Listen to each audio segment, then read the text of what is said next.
شروع اللہ کا نام لے کر جو بڑا مہربان نہایت رحم والا ہے۔ الف لام میم، یہ کتاب یعنی قرآن مجید، اس میں کچھ شک نہیں کہ اللہ کا کلام ہے، پرہیزگاروں کے لیے رہنما ہے، جو غیب پر ایمان لاتے اور آداب کے ساتھ نماز پڑھتے اور جو کچھ ہم نے ان کو عطا فرمایا ہے اس میں سے خرچ کرتے ہیں، اور جو کتاب اے پیغمبر تم پر نازل ہوئی اور جو کتابیں تم سے پہلے پیغمبروں پر نازل ہوئیں سب پر ایمان لاتے اور آخرت کا یقین رکھتے ہیں۔ یہی لوگ اپنے پروردگار کی طرف سے آئی ہوئی ہدایت پر ہیں اور یہی لوگ کامیاب ہیں۔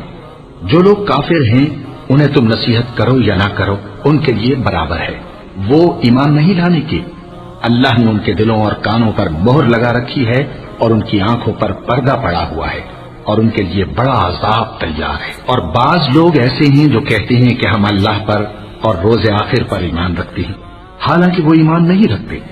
یہ اپنے خیال میں اللہ کو اور مومنوں کو دھوکہ دیتے ہیں، مگر حقیقت میں اپنے سوا کسی کو دھوکہ نہیں دیتے اور اس سے بے خبر ہیں۔ ان کے دلوں میں کفر کا مرض تھا، اللہ نے ان کا مرض اور زیادہ کر دیا اور ان کے جھوٹ بولنے کے سبب ان کو دکھ دینے والا عذاب ہوگا۔ اور جب ان سے کہا جاتا ہے کہ زمین میں فساد نہ ڈالو تو کہتے ہیں کہ ہم تو اصلاح کرنے والے ہیں۔ دیکھو یہ بلا شبہ مفسد ہیں لیکن خبر نہیں رکھتے۔ اور جب ان سے کہا جاتا ہے کہ جس طرح اور لوگ ایمان لے آئے تم بھی ایمان لے آؤ تو کہتے ہیں بھلا جس طرح بے وقوف ایمان لے آئے ہیں اسی طرح ہم بھی ایمان لے آئیں۔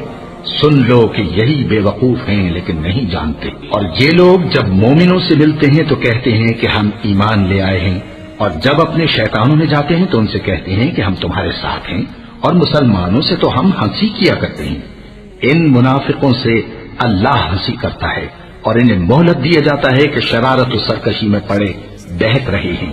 یہ وہ لوگ ہیں جنہوں نے ہدایت چھوڑ کر گمراہی خریدی، تو نہ تو ان کی تجارت ہی نے کچھ نفع دیا اور نہ یہ ہدایت یاب ہی ہوئے۔ ان کی مثال اس شخص کی سی ہے جس نے شب تاریک میں آگ جلائی، جب آگ نے اس کے ارد گرد کی چیزیں روشن کی تو اللہ نے ان لوگوں کی روشنی زائل کر دی اور ان کو اندھیروں میں چھوڑ دیا کہ کچھ نہیں دیکھتے۔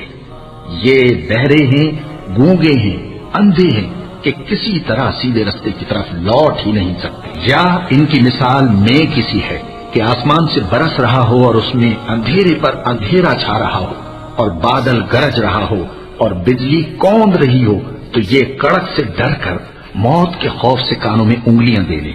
اور اللہ کافروں کو ہر طرف سے گھیرے ہوئے ہے، قریب ہے کہ بجلی کی چمک ان کی آنکھوں کی بصارت کو اچک لے جائے۔ جب بجلی چمکتی اور ان پر روشنی ڈالتی ہے تو اس میں چل پڑتے ہیں، اور جب اندھیرا ہو جاتا ہے تو کھڑے کے کھڑے رہ جاتے ہیں۔ اور اگر اللہ چاہتا تو ان کے کانوں کی سنوائی اور آنکھوں کی بینائی دونوں کو زائل کر دیتا۔ بلا شبہ اللہ ہر چیز پر قادر ہے۔